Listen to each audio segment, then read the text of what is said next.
Hey, church family, thank you so much for joining us for today's Daily Connection video. As I'm sure you figured out yesterday, we have kind of stepped away for a little while from our regular Daily Connection books and our regular Daily Connection videos, and we are jumping in, kind of following along Brother Brent's sermon series. And this week we are talking about the need to know our adversary. Brother Brent talked yesterday, kind of introducing that idea, and today we're going to learn some other truths about who our adversary is, who Satan is. And so we're going to be looking in John chapter 8, if you want to turn there, specifically today, looking at verses 43 and 44.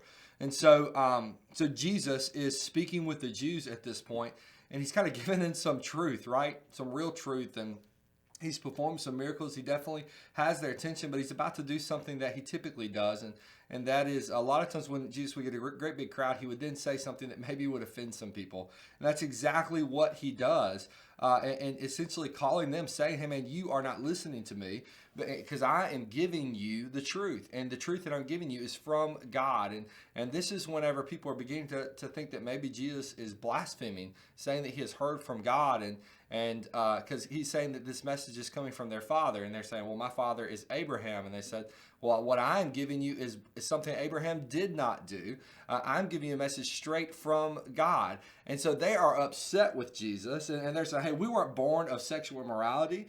We have one Father and one God is what they're saying. And Jesus, knowing he is the Son of God, but also as a part of the Trinity is God himself, he kind of follows in, kind of replying back to them. And if we look down at verse 43, he is going to give us a truth about who Satan is, really two truths about who Satan is and his desires for all of mankind. So starting in verse 43, he says, why don't you understand what I say? Because you cannot listen to my word. You are of your father, the devil, and you want to carry out your father's desires. He was a murderer from the beginning and does not stand in the truth, because there is no truth in him. When he tells a lie, he speaks from his own nature, because he is a liar and the father of lies. The first truth that we can see about who the devil is that he's a murderer. He has no desire for our good. He has no desire to see us live or have life.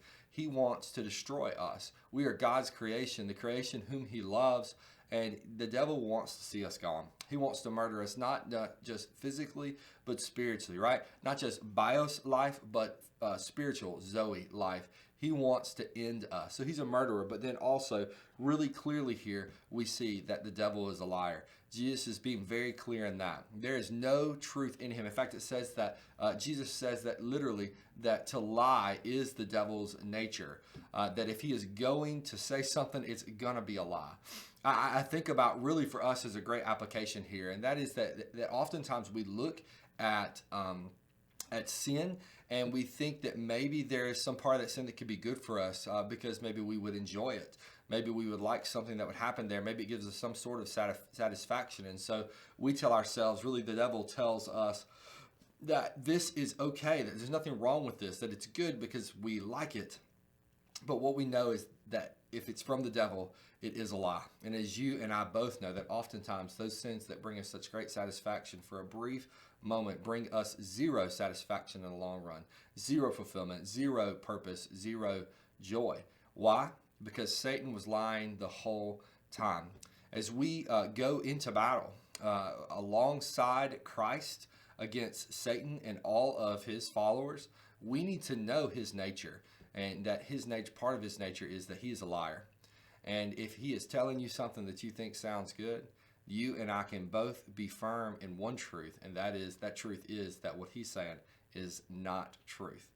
So just a couple of things I'd like for you to think through. One, when has there ever been a time in your life where you find yourself susceptible to sin because it made you feel good? Think back to that time. How did that end? How did that work out for you in the end? Did you find that what you thought was satisfaction would end up that it really was a lie, that it ended in disaster? And even now, are there things that you hold to personally that you think are true, that you know are coming from the devil, that you know are a lie? Are there things that you need to release to God even now, sins in your life, even now that you need to release to him? I would encourage you to find yourself on your knees in prayer before the Lord, offering that sin up to him. and to continually be on the lookout for the lies that the devil tells us, whether it be about us personally or about the others around us, being sure that we don't believe things that aren't true about ourselves, tearing ourselves down, but also that we don't believe falsehoods about other people and other things, actions. Let's be on guard against the lies of the devil. And as you do that, church family, I want you to know that we love you and we're praying for you.